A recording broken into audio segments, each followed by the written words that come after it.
Good afternoon, everyone. Even if we can see everybody here in Zoom, we wish to welcome you all to the inaugural session of our webinar series, Dialogues for Design, Innovations in Transforming Philippine Higher Education.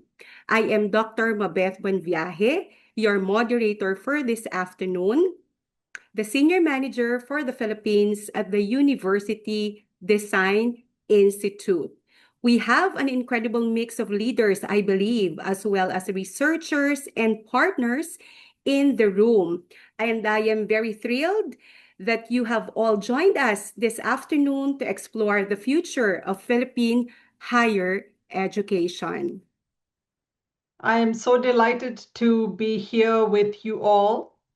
As Ian said, my role here is to offer a perspective from the work that the University Design Institute has been doing around the world.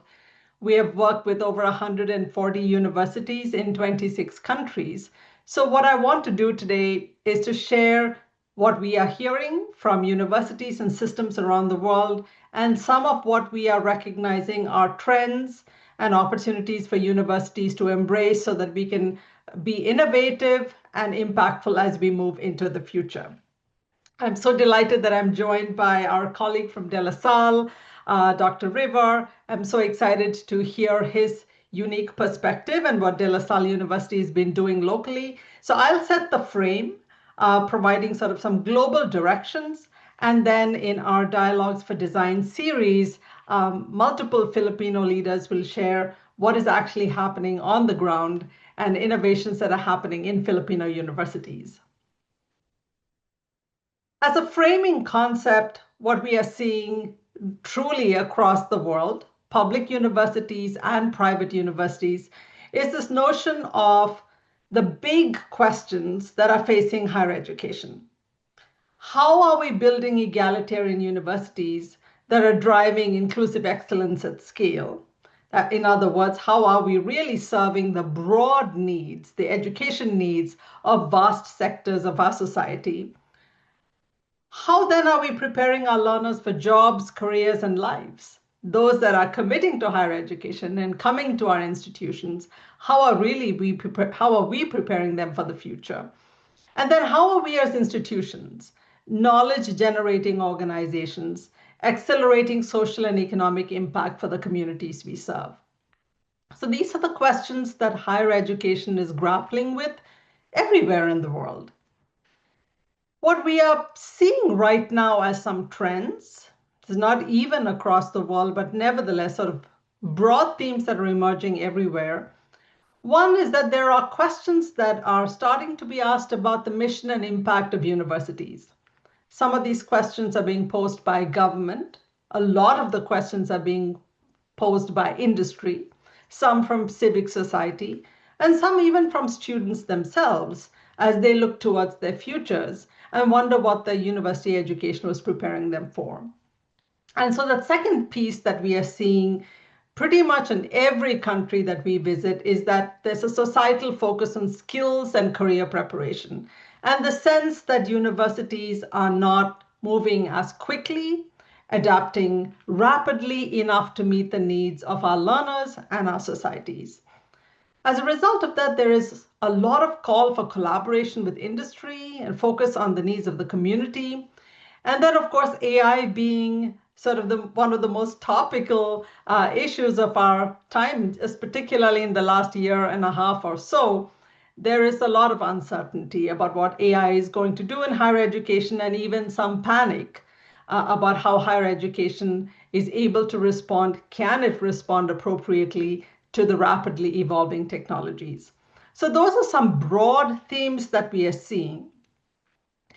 As we look at these broad themes, higher education as a sector is at a moment where we need to make some adjustments. There is much to be appreciated about tertiary education in every society. We have educated the vast majority of the populations in our countries. We have produced our industry leaders, we have produced political leaders, we produce societal leaders.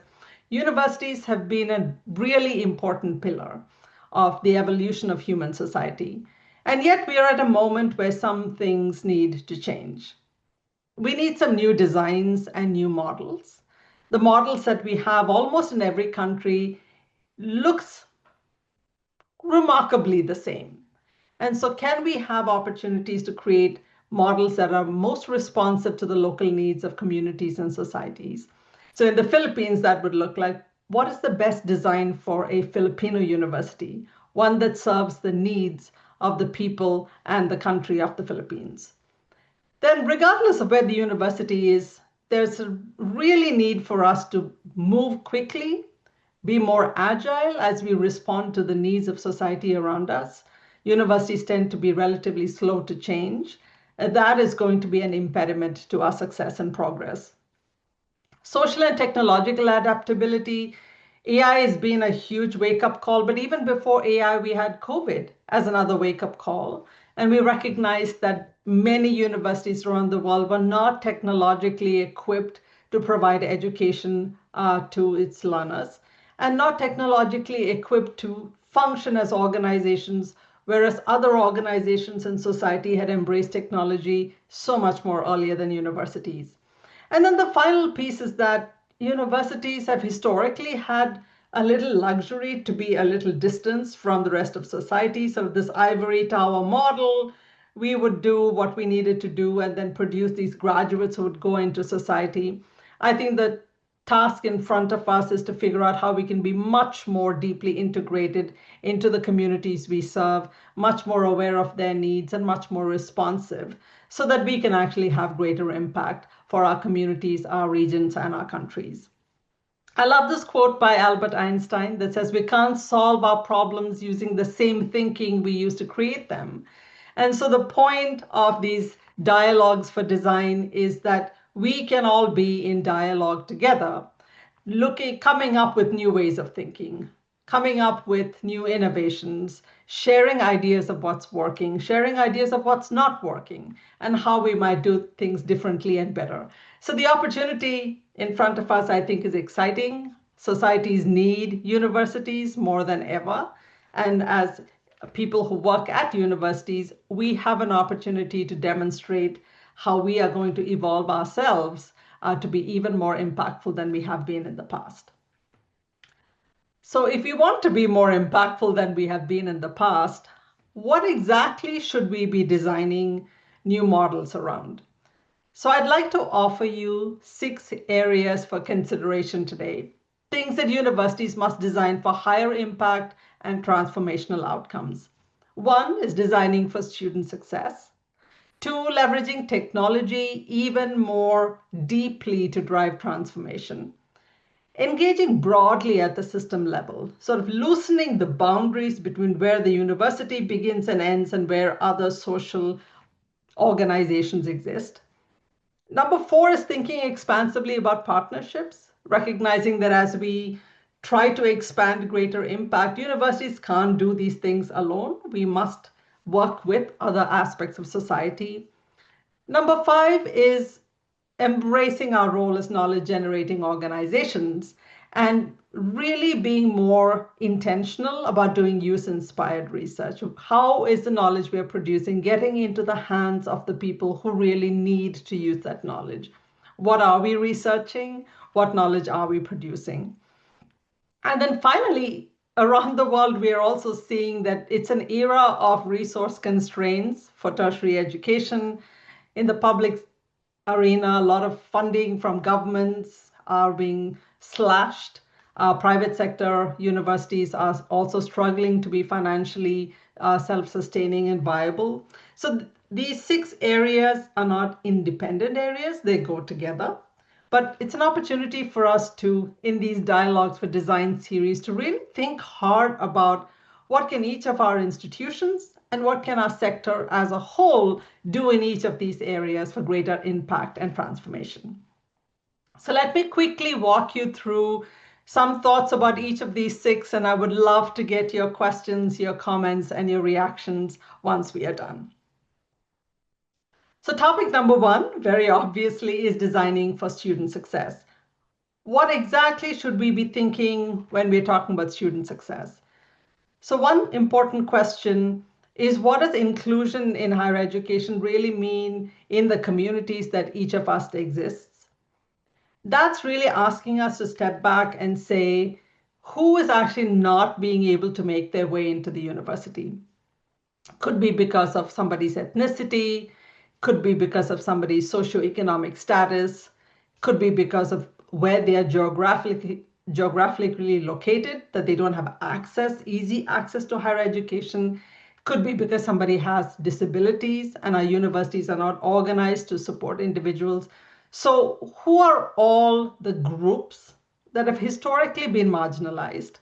And what is it that we can do? What is our responsibility as universities to find ways to be more inclusive in offering education to all sectors of our society? And the second question is, what does a learner-centric university look like? That is sort of moving away from the notion that a learner is only a student who has finished high school and then is committing himself or herself to 3, 4, 5 years at the university. Can we expand the notion of a learner and recognize that there are humans at every stage of their life who have a desire and a need and a want to learn? And how can universities organize themselves to respond to that need? And then the third question is one that we are in discussions with everywhere we go, that somehow universities around the world have bought into the idea that you can't have access and excellence. That if you want excellence, then you only can admit a small number of people who are highly qualified, and then they go on to doing outstanding things. I think that's an important thing for us to challenge ourselves with.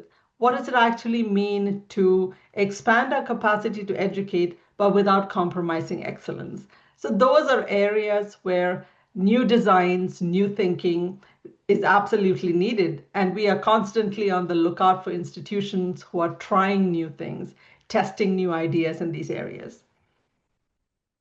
So as we look around the world, a couple of things are coming to the fore as we think about student success. One is career and workforce readiness. So it's not just the first job out of university, but are we really preparing our students for a lifetime of work? And what that actually means is that we don't really even know what job number 3 might be for some of them. Because society around us is changing so rapidly, we are actually trying to prepare people for a future that even we can't imagine. What does that actually mean? What are core skills? What are fundamental skills that everybody needs to have, regardless of discipline?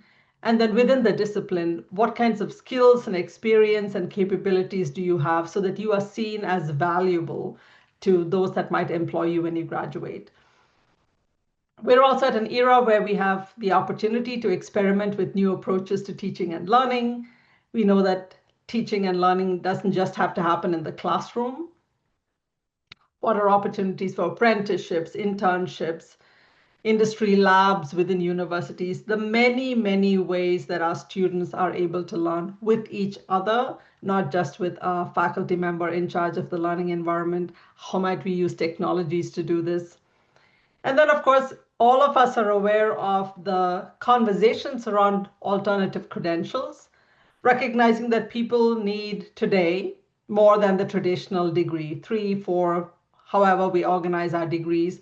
How might we augment our degrees with micro-credentials that offer our students the opportunity to both acquire and demonstrate skill to potential employers? And how might a well-designed system of micro-credentials offer a human an opportunity to learn well beyond their time at the institution? So they could start with some micro-credentials at the university and then continue upskilling and retooling for really the rest of their professional lives. And then this notion that universities can serve more than just the students that we have. Yes, we must focus absolutely on the success of the students we have, but if we are going to put together assets like micro-credentials and others, how might we take those assets and reach learners across our society?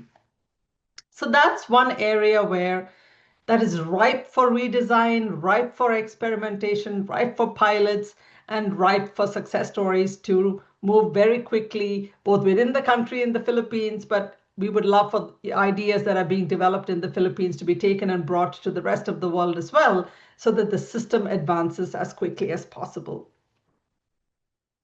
The second area is leveraging technology to drive transformation.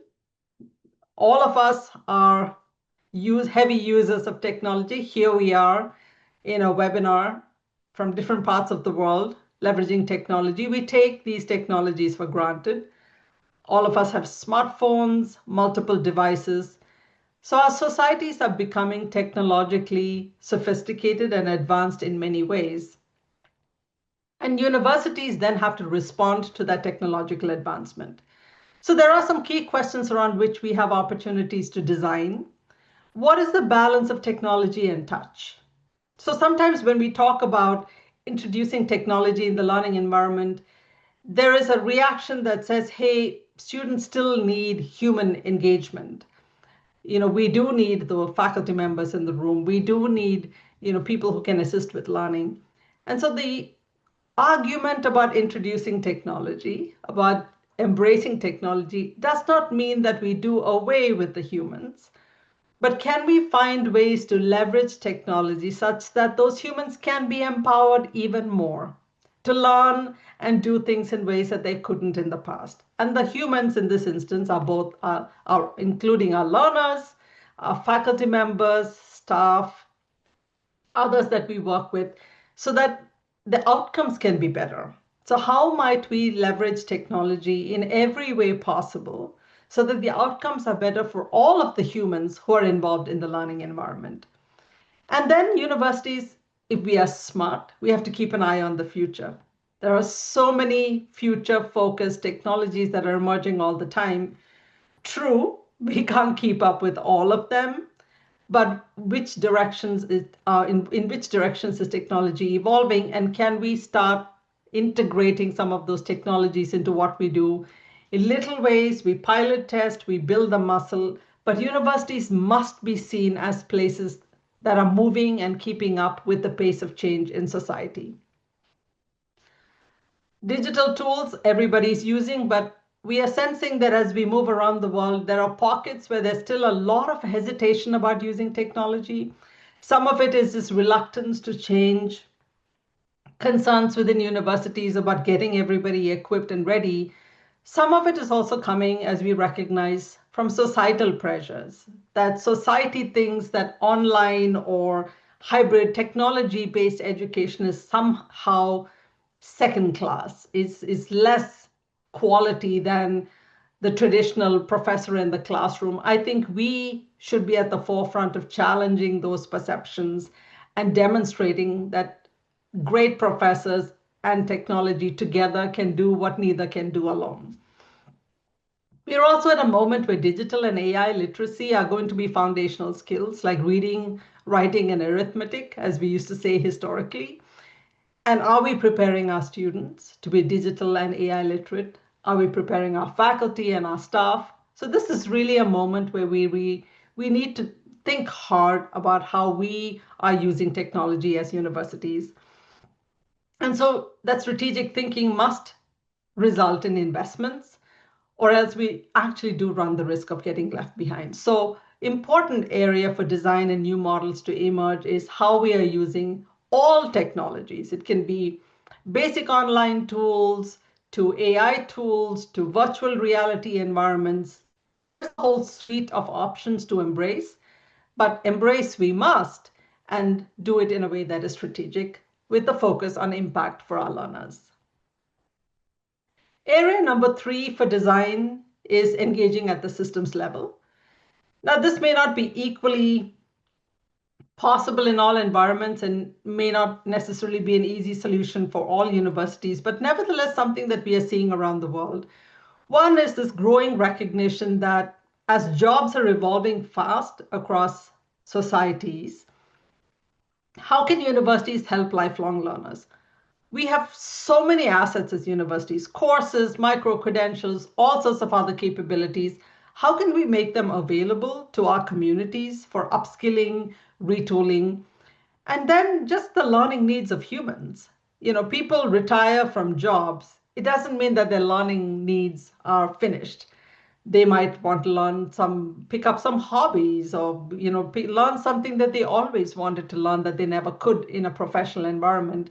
So how might we as universities start thinking about addressing the needs of all learners, not just the students who come to us for degree programs?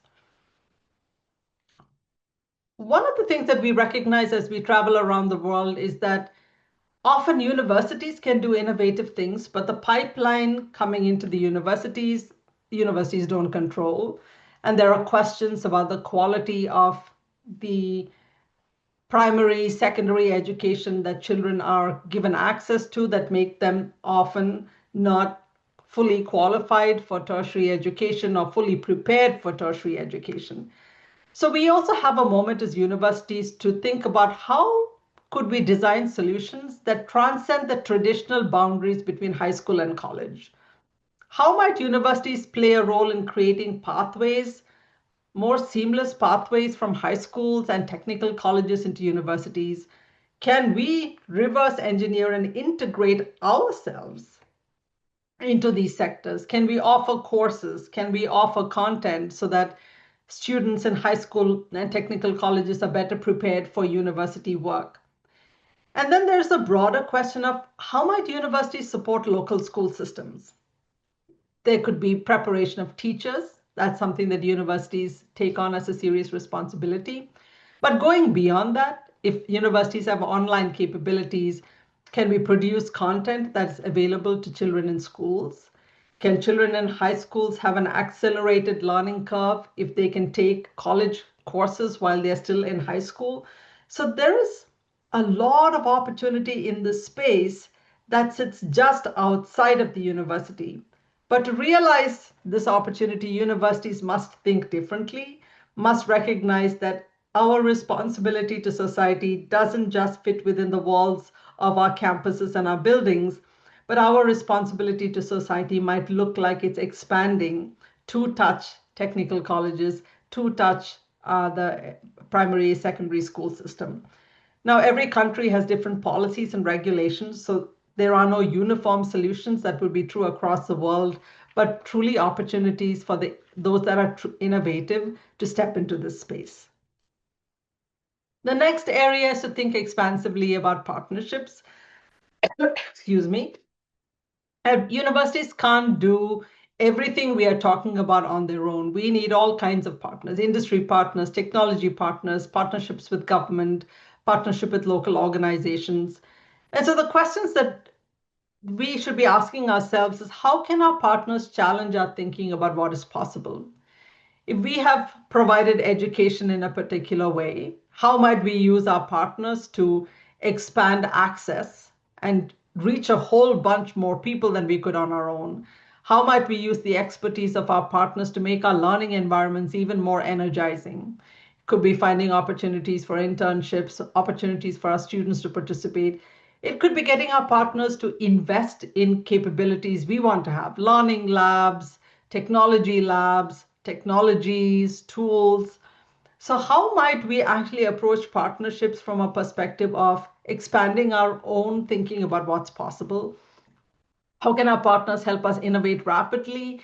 And then really looking at partners as being integral to our mission. That it's not just doing a one or two things with partners, but how can we have deep institutional relationships with partners who will help us advance and activate our mission even better? The other thing that I do want to say about partners is that they can also help with resources that universities don't have. So that could be another additional reason to be thinking about partnerships. Moving on to area number 5 is advancing use-inspired research. Now, this is for those institutions that are research heavy. And the argument here is not that we should stop doing basic research. Of course, basic research is important to every society. But a lot of what we are doing is done within the walls of the institution, driven by academic disciplines. And the opportunity here for us is to say, yes, we should do rigorous, high quality research, but can we do research in areas that are actually important to our communities? Can we produce knowledge that solves society's problems? And when we produce that knowledge, we are doing it in a way that We might actually collaborate with our community partners to do the research. Or if we were to doing the research within the institution, can we translate it in a way that makes it available? So we're not just publishing in top journals for academic credit, but this knowledge is being made available to society in ways that it can be used rapidly. So as we look around the world, there are conversations now about a university's role in solving critical social problems. And the critical social problems are often defined by the communities in which we exist. What really are the biggest needs of those communities? And how are we organizing ourselves as faculty, as scholars and researchers to address those needs? Quite often, we are seeing that those critical social problems don't come packaged in one discipline, that it really requires interdisciplinary research, interdisciplinary collaborations to arrive at useful solutions. And so, how are we as universities organizing ourselves to respond to that? Are we still fixated on traditional disciplinary silos, or do we have structures and capabilities within our institution that allow faculty from different disciplines to exchange ideas, that allow students to be part of interdisciplinary research? And so the structures and cultures that we have around research and the approach to research really has great opportunities for rethinking and redesign.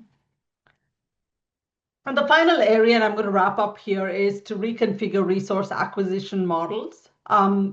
Every university has its own source of funding, but as we look around the world, this is an opportunity for us to expand beyond traditional approaches to funding. Because if you want to do really big, amazing, important, innovative things, we need to find ways to figure out how to acquire the resources to do that. Particularly for public universities, it's a question of how we expand our resource base and maybe reduce dependence on traditional sources of funding.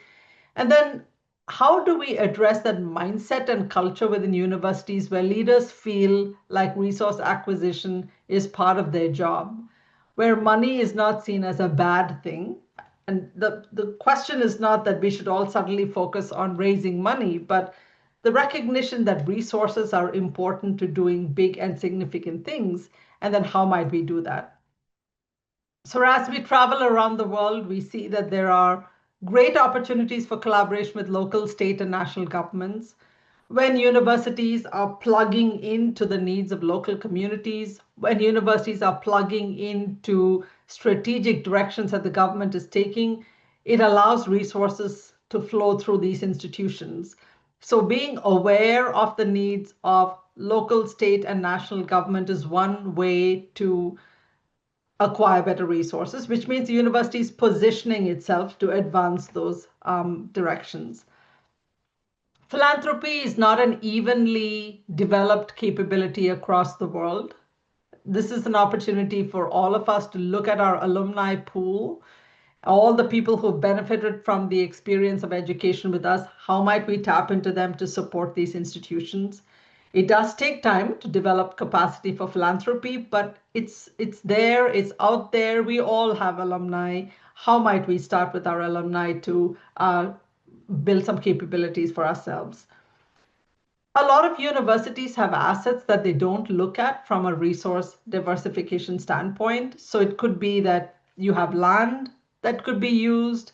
You may have buildings that could be used for multi-purpose issues. You may have research facilities that could be shared with companies in your area. There are a lot of assets that universities have that if we could repurpose some of those assets, those could also bring in resources for the institution as well as partnerships. And then, of course, strategic engagements with industry partners. So I'm going to leave it there with the closing idea that we are all doing amazing things in our institutions. How might we think about having even greater impact and having transformative outcomes for our learners and our communities? And these 6 areas we're seeing globally are things that universities are starting to think about really deeply. People are experimenting, trying things. And so I'm hoping that our dialogue series here and your participation and your voices and your ideas can help to lift up not just higher education in the Philippines, but that these ideas make their way around the world and together as a global sector, we're all prepared for a better tomorrow. Thank you. And with that, let me pass this back to our team. Thank you very much, Dr. Minu, for that very powerful look at the global landscape. It is clear that while the challenges are universal, the solutions require thoughtful, designed implementation, which brings us perfectly to our next speaker. But before that, allow me to acknowledge first one of our guests here in Zoom, our very own UDI Fellow and the President and CEO of the Mapua University, as well as the Chairman of the iPeople Incorporated. Good afternoon, Dr. Ray Veya. We are very happy to see you today. Good afternoon. Likewise, I'm very glad to be here with you this afternoon. Thank you for being with us, Dr. Veya. Now it is my pleasure to introduce our next speaker, a distinguished UDI Alumni Fellow and a leader in institutional transformation. Joining us from De La Salle University, Laguna Campus, where he serves as the Vice President for Laguna Campus and, of course, the Dean of the School of Innovation and Sustainability. Please help me in welcoming Dr. Jonathan River Dungca. In his session, Creating a Campus for Innovation and Sustainability, Dr. River will explore how universities can evolve into dynamic hubs for change by aligning leadership, academics, and institutional vision. Dr. River, the floor is yours. Thank you, Doc Mabeth, and thank you, Doc Minu, for setting the tone for this event, for this webinar. Let me share with you my presentation. Okay, I hope you see my presentation right now. Please inform me if there's some problems in my audio and my video. So again, I'm Jonathan Dungca. I used to be the dean of the College of Engineering of De La Salle University. Now I'm holding two positions in the same university as the vice president for our biggest campus in terms of land size, and the dean of the newly formed School of Innovation and Sustainability. When we hear the words innovation and sustainability, they often sound like buzzwords, phrases we see in glossy brochures, strategic plans, and mission statement of universities around the world. But the real question is this: why have these words become so powerful, so persistent, and almost unavoidable in higher education today? The answer is simple, yet unsettling. Universities are no longer preparing students for a stable, predictable world. We are educating them for a future defined by rapid technological change, climate uncertainty, resource constraints, and complex social challenges. In this context, innovation is no longer optional. It is survival skill. Sustainability is no longer an advocacy. It is a responsibility. This is why leading higher education institutions have embraced these concepts not as trends, but as foundations. Innovation speaks to our ability to adapt, to rethink traditional models of teaching, research, and engagement. Sustainability speaks to our obligation to ensure that progress today does not compromise the ability of future generations to thrive. Together, they redefine what it means to be a relevant and credible university in the 21st century. A campus is more than just classrooms and laboratories. It is a living ecosystem where ideas converge, breakthroughs happen, and future leaders are nurtured. To develop a campus as a hub for sustainability and innovation, we must integrate sustainability principles into every aspect of our academic environment, from the infrastructure that supports us to the curriculum that inspires us. By fostering green architecture, renewable energy solutions, and resource-efficient policies, we can turn our institutions into a model of sustainability. Innovation should not be an abstract concept, but a daily practice, one that pushes boundaries, encourages curiosity, and leverages technology to create tangible solutions for global challenges. At its core, sustainability is the ability to meet the needs of the present without compromising the future. It is commitment to environmental stewardship, social responsibility, and economic viability. Sustainability serves as a foundation of responsible progress. It demonstrates the collective ability to meet our current needs while preserving resources for future generations, whether through protection of natural ecosystems or emphasizing equity and well-being of communities or ensuring business enterprises thrive without compromising environmental integrity. In short, sustainability is about balance. It requires us to rethink how we build, consume, and innovate so that we do not deplete the very resources that sustain us. To achieve sustainability, it should be noted that educational institutions have a vital role in fostering environmental stewardship, and building a truly sustainable campus requires leadership, collaboration, and innovation. Beyond leadership, campus communities must be engaged in environmentally friendly initiatives, whether through research, teaching, social learning. Sustainability must be integrated into the daily activities while empowering students and staff to contribute to a greener future.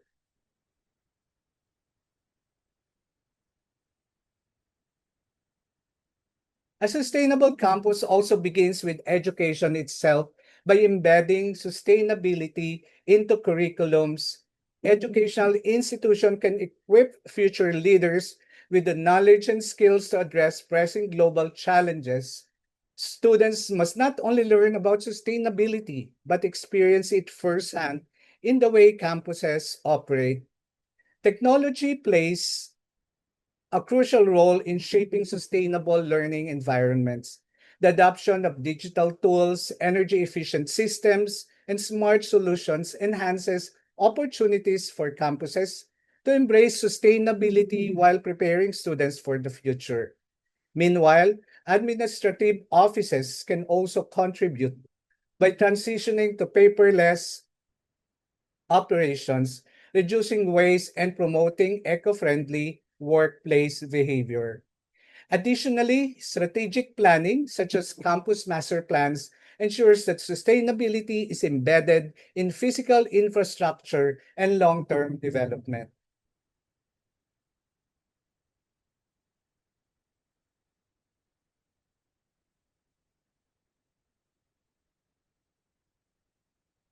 A truly sustainable campus is not built by a single department in an academic institution. It is the result of multiple offices working together, breaking silos, and aligning their goals for a greener future. The Finance Office secures funding for initiatives. The Student Affairs Office empowers student-led sustainability projects, and leadership ensures that sustainability remains at the heart of the institution's values. Imagine a campus that not only educates, but also inspires. A campus that serves as a shining example of sustainability. To achieve this, we must recognize the crucial roles played by various administrative offices and how they intertwine to build a truly sustainable future. An insightful initiative begins with data. The office responsible for sustainability metrics and reporting holds the key to informed decision making. Through regular assessments, we track our progress in carbon reduction, consumption, and environmental impact. But data alone does not drive change. It is a strategic collaboration among offices that transform numbers into action. A sustainable campus must be just and inclusive. In cooperation and collaboration with the Lasallian Center for Inclusivity, Diversity, and Well-being, we ensure that our environmental efforts do not leave anyone behind. Sustainability must be accessible to all members of the community, from students, faculty, staffs, and partners, by empowering them and providing them equal opportunities to participate in green initiatives. Our campus development office also plays a vital role in designing buildings that do not disrupt the local ecosystem. Preserving biodiversity means protecting green spaces, planting native species, and integrating nature into campus environment. Sustainable architecture should align with nature rather than works against it. The facilities management team is responsible for resource management by continuously innovating to conserve water and energy in our daily operations. The transition to renewable energy sources and efficient water systems are not a solo endeavor. It requires cooperation among key stakeholders and decision makers. Waste is never truly eliminated. It simply changed form, whether through decomposition, recycling, or repurposing. Because of this, managing waste effectively requires thoughtful planning at every stage, starting from the moment materials are acquired. The Facilities Management Office, responsible for solid waste management, plays a crucial role in this process. But its efforts must be complemented by Sustainability Office, Asset Management Office, and Supply Chain Management Office. When sourcing materials, procurement professionals should prioritize items that are durable, recyclable, biodegradable, or made from sustainable sources. By doing so, they help reduce the environmental footprint of the organization and minimize the volume of waste that requires complex disposal methods. Collaboration between waste management and procurement ensures that sustainability is embedded in the organization's operations. This partnership can lead to policies that favor eco-friendly suppliers, encourage waste reduction initiatives, and support transition to a circular economy where materials are continually reused rather than discarded. Transportation also plays a key role in fostering sustainable mobility in campus. One of the most impactful strategies we have implemented is the integration of bike sharing programs, which provide accessible, eco-friendly alternatives to travel within the campus. This program reduces congestion and emissions while promoting health and wellness. Electric shuttles also further enhance sustainability by offering efficient, eco-friendly transit options. Transitioning to electric vehicles help minimize carbon footprints and create cleaner urban environments. Meanwhile, integrating the concept of a walkable campus in your master plans strengthens the efforts towards sustainable mobility by prioritizing pedestrian-friendly infrastructure. Thoughtful planning that wide sidewalks, green spaces, and safe pedestrian crossings encourages people to choose walking over motorized travel. Finally, as an academic institution, sustainability should not be afterthought or a hidden element in the curriculum. It must be front and center, woven into the very fabric of education. Without knowledge, awareness, and active participation, even the most well-designed environmental programs can struggle to gain traction. This is where academic, community activities, and outreach activities play a pivotal role in shaping attitudes and behaviors. By integrating sustainability into curricula, academic institutions empower students to engage with real-world environmental challenges. Courses across various disciplines should incorporate lessons on climate change, responsible resource management, and ethical decision-making.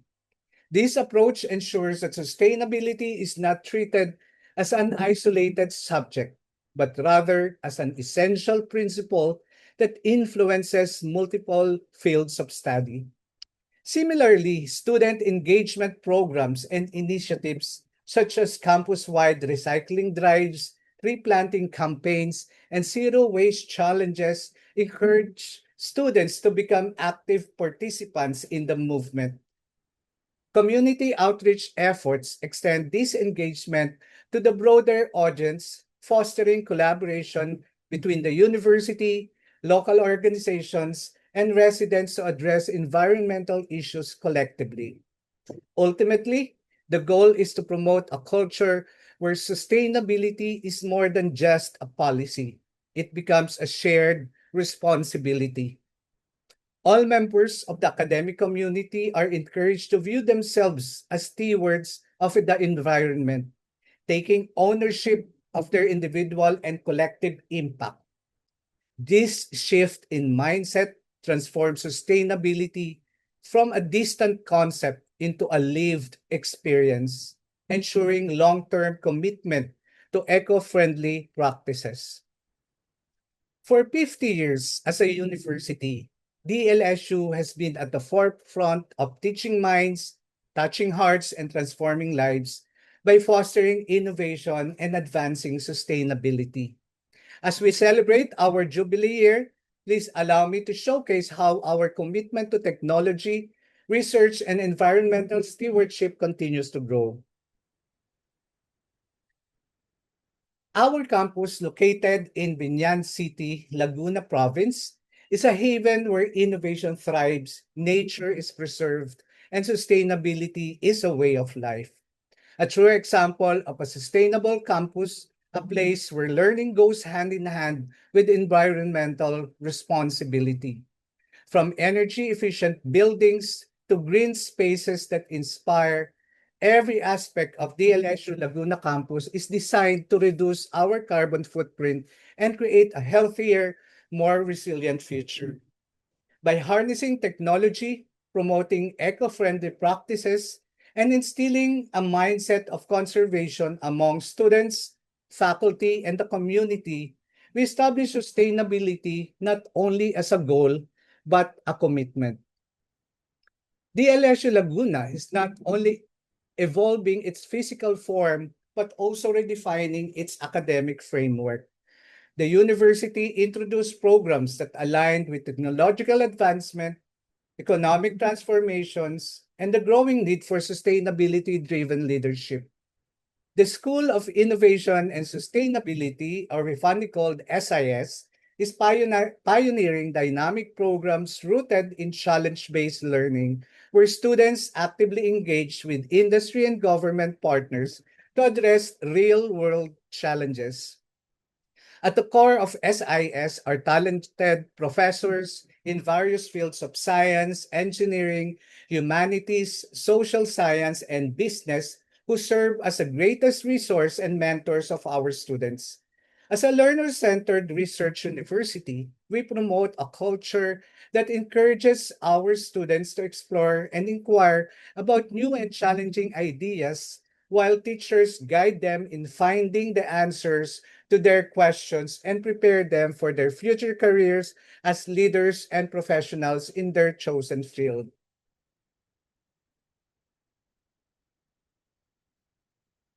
Beyond academics, our commitment to sustainability is woven in the very fabric of our campus operations. This is why DLSU has established University Sustainability Office, wherein each campus is assigned with sustainability hubs. These hubs are groundbreaking initiatives designed to integrate sustainability across all areas of our campus life. The hub will not only serve as a resource for education, but also a space for action where students, faculty, staff, and the broader community can work together to promote sustainability in everything we do. From sustainable campus practices such as reducing energy consumption, recycling, and sustainable sourcing to fostering an environment of innovation in sustainability education, the hub is out a key driver in our efforts to create truly sustainable campus. The Sustainability Hub engages the youth to grow and cook their own food, teaching them that composting food scraps leads to more fertile soil and abundant harvests. It provides an alternative lifestyle to fast food and quick deliveries. We heighten the awareness of everyone on the importance of planting more Philippine native trees and what planting for carbon sequestration does for all forms of life on land, air, and water. We recognize and validate the significance of all life forms, affirming that every living being has its place within this ecosystem. Planting provides all creatures with food sources. Through bird watching, our community learns to slow down and listen for birds in our environment, acknowledging their presence and knowing their species names. We also do river management and cleanup. We call for volunteers and educate them about the impact of one's waste disposal behavior and how it affects life below water. Upcycling has a direct impact on our climate realities. Our upcycling projects patronize local talent, breathing new life into old, discarded furniture. The interior designer is a local from Binyan City, Laguna, and has become quite popular in upcycling household waste into functional art like this office furniture at our Sustainability Hub Laguna campus. Through such partnerships, we were able to divert tons of plastic waste from landfills while providing skills and jobs to displaced women in Taal, Batangas. Upcycling activities has gained a following. At the Laguna campus, we have built a small community of like-minded individuals sharing the same interests and passions. In this particular activity, the students taught us adults to turn old jeans and other fabric into bags, wallets, and other reusable items. These activities are our direct approach towards influencing people to realize that we as humans are part of the natural world and not separate from it. Therefore, we must start caring more about it.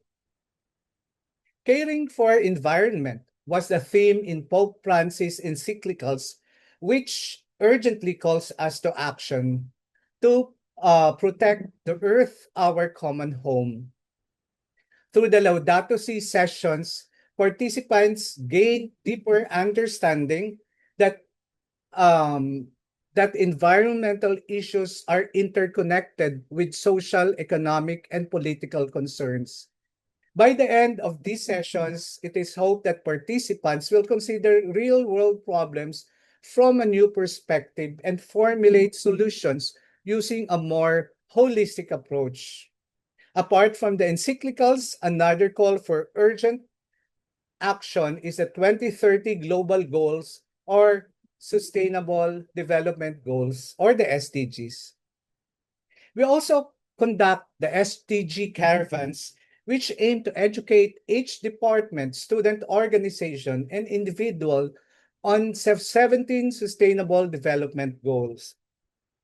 Through the caravan, we also strive to help individuals uncover their passions and channel them to contribute towards specific goals both individually and collectively. Another way we educate the youth is through a living laboratory approach. This photo shows our environmental engineer with students at our wastewater treatment plant, where the treatment plant serves as a platform for learning. They see firsthand a real-world operational facility that treats wastewater before discharging it back to the river. Through this approach, we become partners, collaborators in education with the course professor. Other examples of living labs are demonstration units such as this bike that can power a mobile device without the use of electricity, but through the mechanical energy of pedaling. This demonstration unit illustrates how kinetic and potential energy work in a gravity storage system where energy is released by lowering the suspended weight. It serves as an eco-friendly alternative to batteries and fossil fuels. This wind turbine represents another sustainable solutions for power generation. All these demo units was a result of collaboration between our Sustainability Hub and the Fabrication Laboratory or Fab Lab. These demo units make learning concepts more tangible. Through these interactive units, students can imagine more, experiment, and create iterations from a basic unit. But the hub's role goes beyond SDGs as they also collaborate with our academic departments in educating our students through service learning. Through the hub, we will engage all stakeholders from students and faculty to local communities and industry partners, creating a culture of sustainability that is ingrained in the way we live and work. This holistic approach is essential if we are able to create meaningful, lasting change. By embedding these values, we aim to create a culture where sustainability is a core component of our identity. With this, I am personally inviting you to visit our campus, to visit our hubs one of these days, and learn more about how we approach sustainability through policy development and behavioral changes. The LSU Laguna campus became the first higher education institution in the Calabar zone to fully adopt 100% renewable energy. This milestone is not just a triumph for our university, but a quick kickstart towards a greener future. This transition was made possible through the Green Energy Option Program of the government, or GEOP, an initiative that empowers consumers to choose renewable energy sources for their electricity needs. By leveraging this program, the LSU Laguna campus has taken a bold step towards sustainability, ensuring that our operations align with our commitment to environmental stewardship. By embracing clean energy, the LSU Laguna is setting a precedent for academic institutions across the region. Through innovative infrastructure, green technologies, and responsible energy consumption, we are actively contributing to the global movement toward a more sustainable world. Allow me to share this short clip from our university president with you on the LSU's partnership with ACE and RES.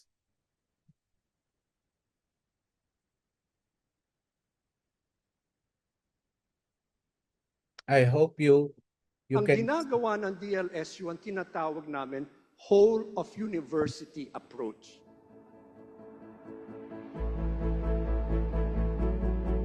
Kami ay nakisali na sa partnership ng ACE and RES, bumababa na ang gastos namin sa electricity. Ngayon, nakatanggap kami ng certificate from the United Nations Framework Convention on Climate Change, Certified Emission Reduction.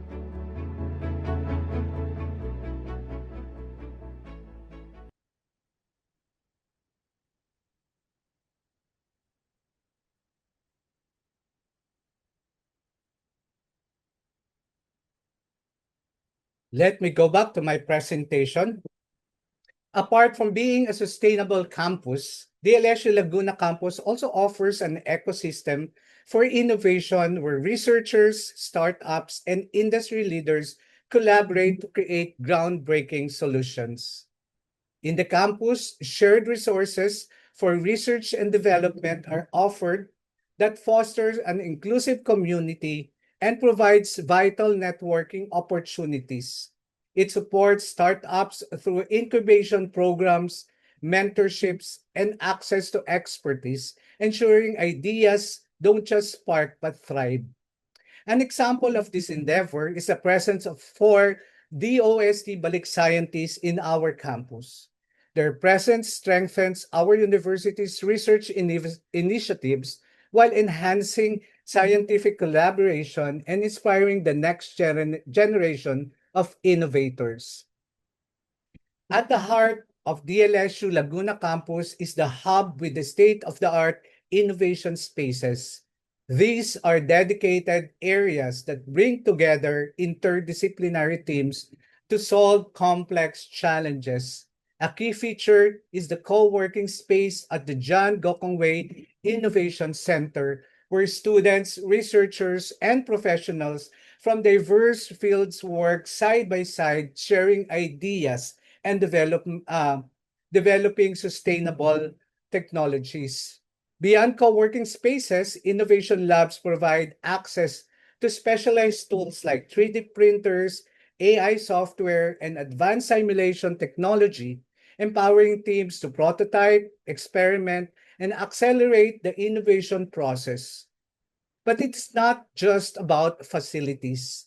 The hub thrives on community-driven events, workshops, and hackathons, such as the Innovation Week held every term, where students, researchers, and partners are given the opportunity to share their work, collaborate, learn, and innovate together.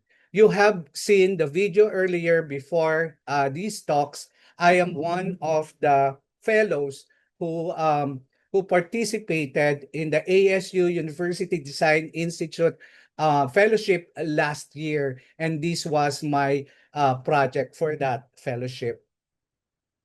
At De La Salle University is also recognized as the first private higher education institution in the country to have a Knowledge, Innovation, Science and Technology or KIST Park located at its Laguna campus.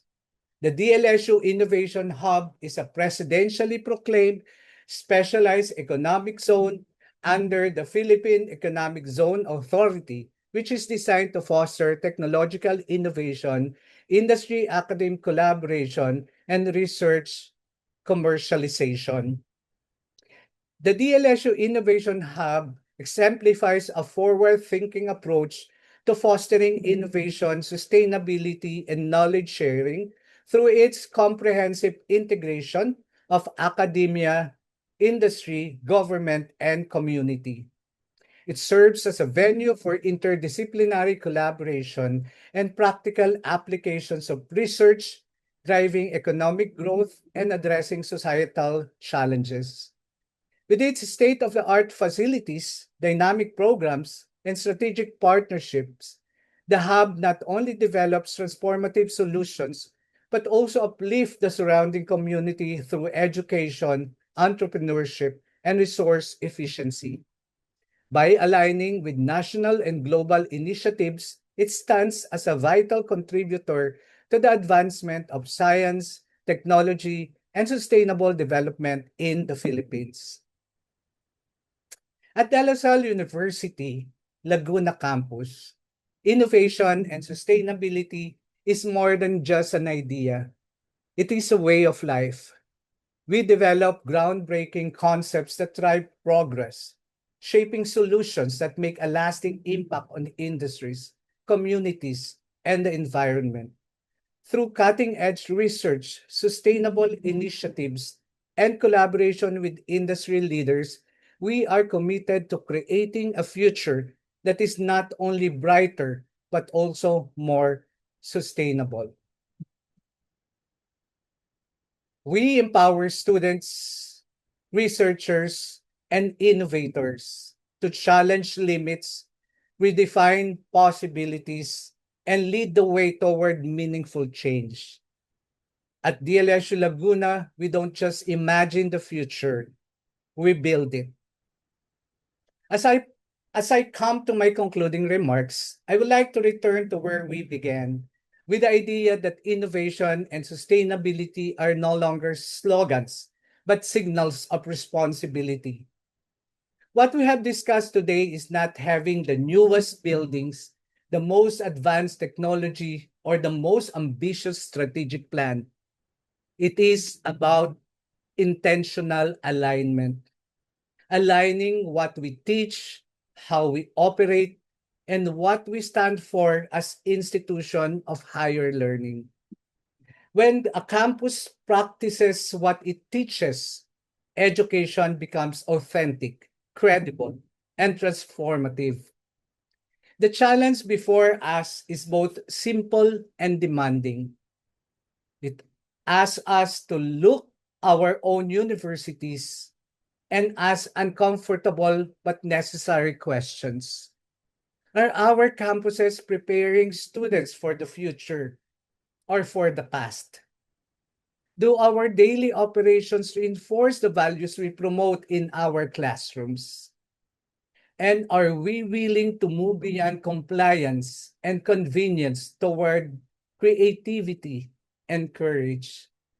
Creating a campus for innovation and sustainability does not require perfection. It requires commitment.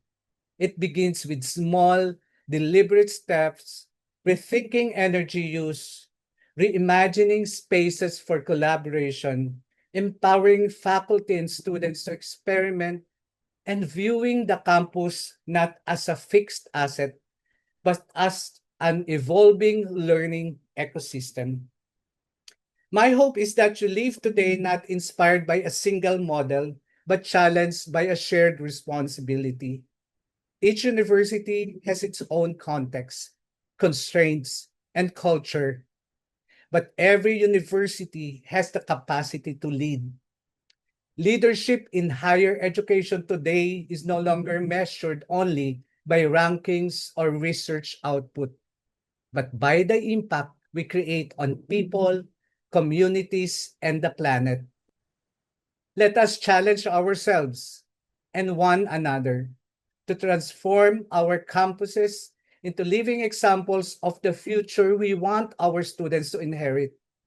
Because when universities choose to innovate responsibly and operate sustainably, we do more than educate minds. We shape societies. Thank you so much. Maraming salamat po sa inyong lahat. Thank you very much, Dr. River. That was a wonderful look at how we can turn vision into action. Now it's time for our question and answer. I'd like to invite both Dr. Minu and Dr. River on screen as we address some of the questions coming from our Zoom audience. I think the first question is addressed to our Vice Chair and Managing Director, Dr. Minu. There's a question here from Sir Godwin Cato. He's asking, in line with the first presentation, so that's obviously the presentation of our dear Vice Chair, what would be a good criterion for leveraging the technology used in society to transform higher education? Thank you for that question. It is a terrific question. So let me start with what should not be a criterion, and that is technology for technology's sake. So introducing technologies because they are available or because they are popular would be absolutely the wrong way to go. So what criteria would you use? I would say technology use and decisions must be completely aligned with the mission of the institution. So if access and inclusion is important to your mission, then you would be looking for technologies that would increase that access. So would you want online tools to reach more students, to reach students who today can't make it to your university, working people who want to get degrees but can't quit their jobs to be full-time students? Do you want to reach students in remote parts of the country who don't really have physical access to a university? So if access is important to your mission, then the technologies that you develop will be aligned with that access mission. Excellence is an important aspect of the mission of all universities. So when you say excellence, then if you look at the learning experience in the classroom, a way to think about advancing excellence would be to say, what tools are students already using? And how might we train them to be more ethical, more effective, more critical users of those tools?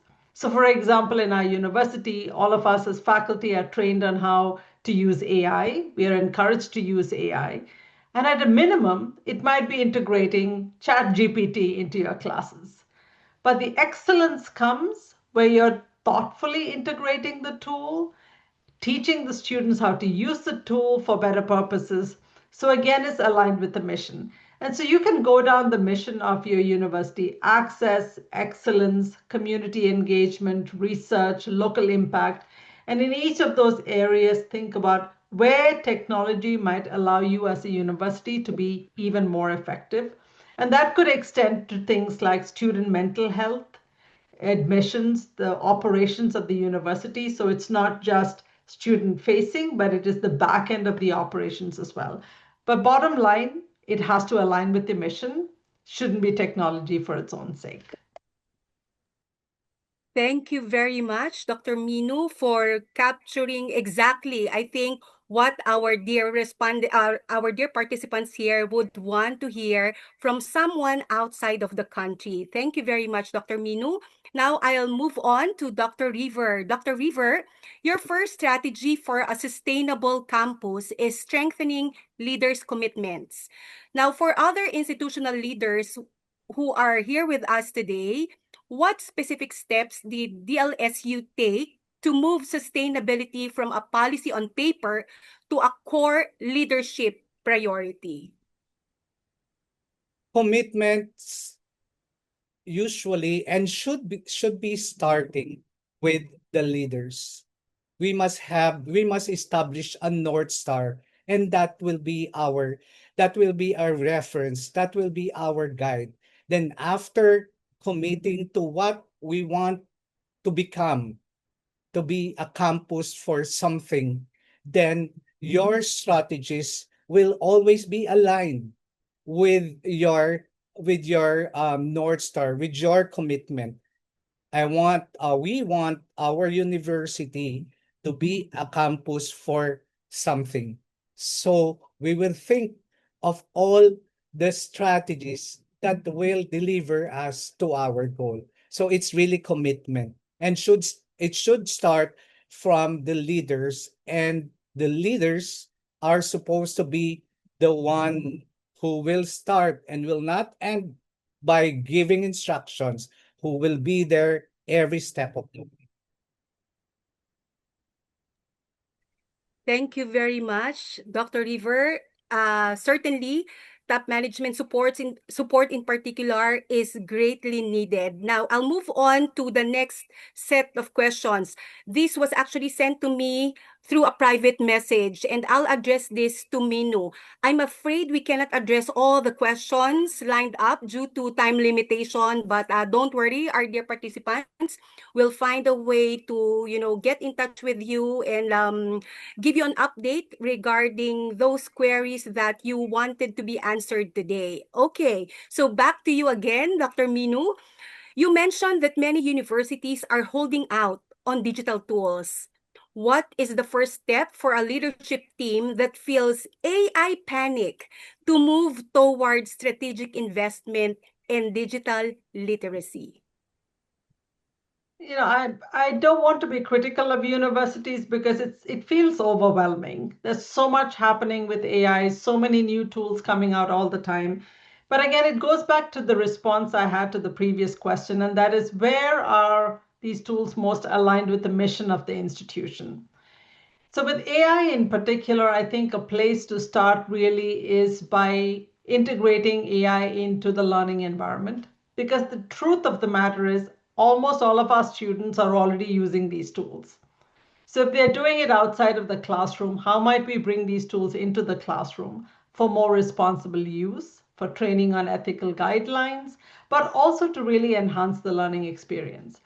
But for that to happen in the classroom, you want to make sure that the faculty are prepared, that the university's academic leadership, the university's technology leadership are aligned on what it takes in terms of resources, what are institutional policies that are needed. So if you had nothing that you're doing with AI right now, start with the learning environment. Look at the most basic thing that can be done in the classroom. get faculty excited about using these tools. So AI literacy is as important for our faculty and staff as it is for our students. So how might you invest in some basic training for faculty members? And the reality is that there will be the bell curve of people in terms of adoption. Some people will be ready already and they're probably using these tools. Those faculty members could be role models for everybody else. The others are a little nervous, waiting for training. With training, they can start engaging. And then there will be a few who are reluctant, who are afraid of using the tools. Bring those faculty along, perhaps a little bit more slowly, but start with faculty, start with the classroom, and understand and appreciate the reality that most of our students are already using these tools. So how can we equip them to be responsible and more effective users of AI? Thank you, Dr. Minu, to be responsible users of AI, our dear researchers and faculty who are here today. So don't panic with all this AI. There are, of course, trainings and all which can help us be on board and, start to embrace, because there's no way to go. Second question for Dr. River. Our participant would like to answer. Would like you to focus on the living laboratory concept. I think they are more interested about this. So you showcased several living laboratory initiatives of DLSU Laguna, such as the river management and planting for carbon sequestration. How do these projects bridge the gap between classroom learning and real-world environmental impact for your students? Our living laboratory is a very good way to present in action what we are teaching. Inside the classrooms, most of the times, if we cannot show videos or pictures, we just imagine what we are teaching. But if the students can really experience what they are learning, it is much better. And that's where we start with this living laboratory. We create these things, these technologies in order for our students first to learn, encourage them, and inspire them to be more sustainable, to innovate. And by inspiring, we are also teaching them that they could be innovators in the future. They could be champions of sustainability in the futures. These are headed by different units. For example, our Fab Lab for the machines, and of course, our sustainability hub. And we have close coordination with other units like the academics, the campus development or facilities management, the procurement in providing these facilities for our students. And of course, we invite people from the community. They will also get a chance to experience these things. Thank you very much, Dr. River. Of course, once again, our deepest gratitude goes to Dr. Minu and Dr. River. Thank you both for such an exceptional conversation. You have managed to bridge the gap between global frameworks for innovations and a tangible, successful model right here in the Philippines. We are truly grateful for the expertise and time you have shared with us today. This has been a powerful start to our Dialogues for Design series. Now, as we wrap up our first session, it is very clear that we have covered a lot of ground, from Dr. Minu's global framework for redesigning our schools here in the Philippines to Dr. River's practical examples at DLSU Laguna. Innovation can truly feel overwhelming, but it starts with a simple choice to do things differently. I encourage you to take just one idea from today, whether it's about AI or student support, and share it with your team right after this session. Now, at this point, we would like to formally express our gratitude also to Dr. River, we are awarding a certificate of appreciation to one of our speakers, Dr. River. It is currently being flashed on our screens, and allow me to read the citation. So this certificate of appreciation is given to Dr. Jonathan Dungca and presented today, January 12, 2026, in recognition of his dedicated service as resource speaker for the webinar entitled Dialogues for Design, Innovations in Transforming Philippine Higher Education, Creating Philippine Higher Education, Creating a Campus for Innovation and Sustainability, Session 1, signed by no less than our Vice Chair and also our distinguished speaker for today, Dr. Minu Ipe. Okay, Thank so you. thank you very much again, Dr. River. Thank you. A huge thank you to both of you, Drs. Minu and Dr. River, for your time and your invaluable insights. And to our participants, our leaders, faculty, and partners, thank you for your engagement and for being part of this community of practice. We look forward to seeing you at the next session of Dialogues for Design. Now, the conversation doesn't just stop here, ladies and gentlemen. We would love to see you again at our upcoming webinars.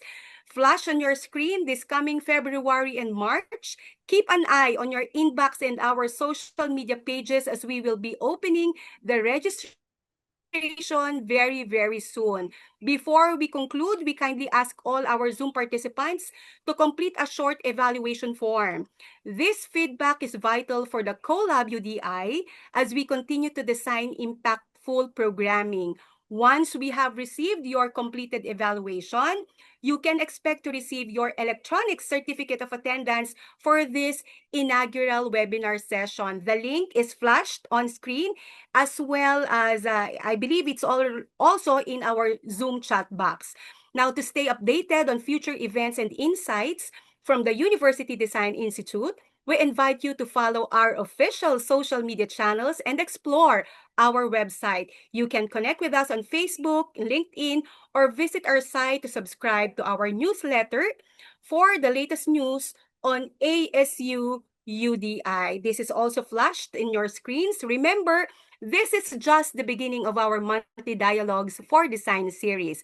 We invite you to join us next month as we continue to explore new ideas with other higher education innovation leaders, fellows. On behalf of the CoLab UDI team, thank you once again to our phenomenal speakers and to all of you for dedicating your time to this important conversation. Until then, let's keep designing for a brighter future for Philippine higher education.